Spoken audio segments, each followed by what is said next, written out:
understand by empowerment of women as such?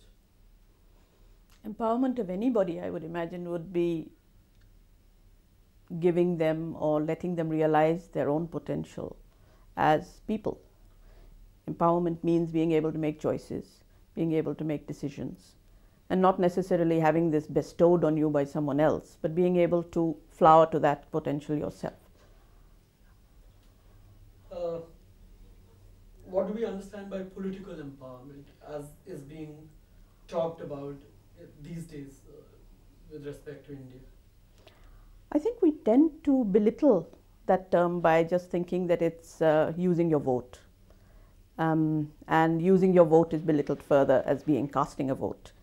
But I think political empowerment is to see what your set of priorities might be, all the way from a domestic decision to one that affects the community or even the larger community, and being able to exercise your right of choice, either in deciding who should lead you or in deciding how a decision should be taken. And that means really entering into a debate, being able to examine the pros and cons of an issue, which might be something very, very personal and domestic, but political really applies to the manner in which you're able to assert your own choice and come to an informed choice. You know, this women's reservation bill for the Lok Sabha, what does that envisage in itself, and what do you think will it achieve should it be passed? There's a concept in development known as affirmative action, and as applied to women, affirmative action means not merely recognizing that women are approximately half of any society or community, but also that they should enjoy equal access to rights. The bill to give women a quota of 1/3 in Parliament is the same as the action to give women a quota of 1/3 of the decision-making places in the panchayats. It doesn't reflect women's proportion in the population, but it does reflect affirmative action to say that women should at least enjoy that 1/3 reservation of being there to state their choices. The process by which women come to being members of Parliament, of course, is a long one, and it doesn't necessarily happen automatically that a woman who comes into Parliament is the best prepared woman as a politician. But these are positive steps. They don't necessarily strike at the root of the problems that are reflected in women's status and in girls' status, but they are positive steps to at least set in motion a process by which women come into decision-making bodies. But I think that the gap between being a member in a panchayat and being a member in Parliament is a large gap, and there need to be intermediary quotas and reservations if we go for quotas at all. Okay.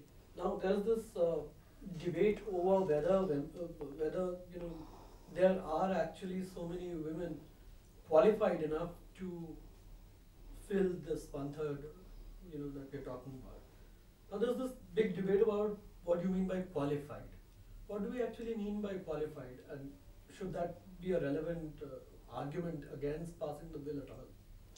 Actually, if we witness the performance of anybody in our parliaments and assemblies today, I don't know really if anyone is qualified. Do we mean education? Education doesn't mean degrees, doesn't mean necessarily having finished school.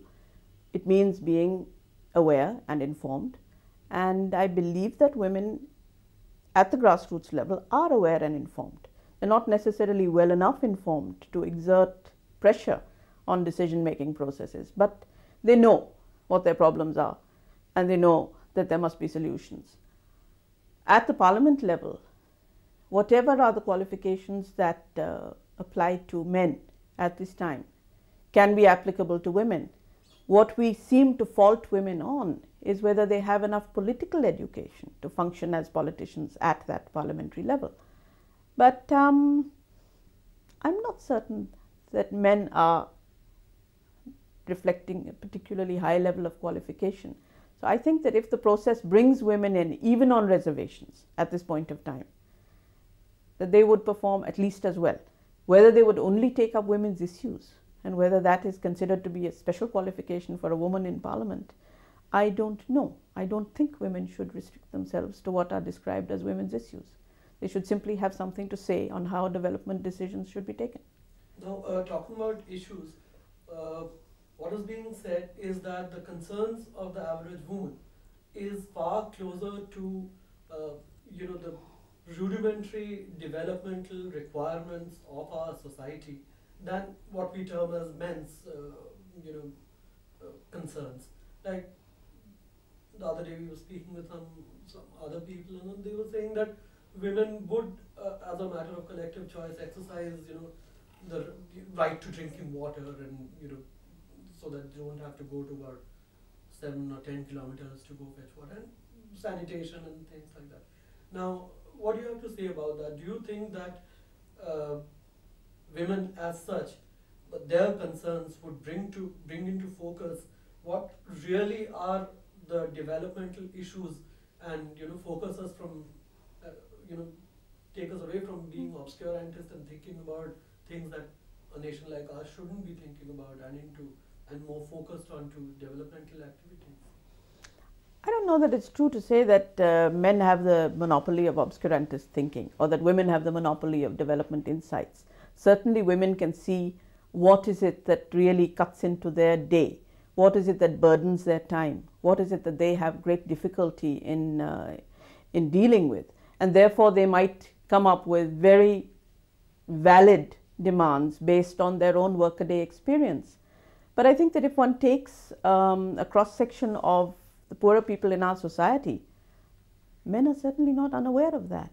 And the most marginalized groups will certainly contain men who are also able to articulate those types of demands if it were put to them. They may not articulate them in terms of their own labor, the work that they themselves personally have to do. But I think that the consciousness of those needs could come from them as well.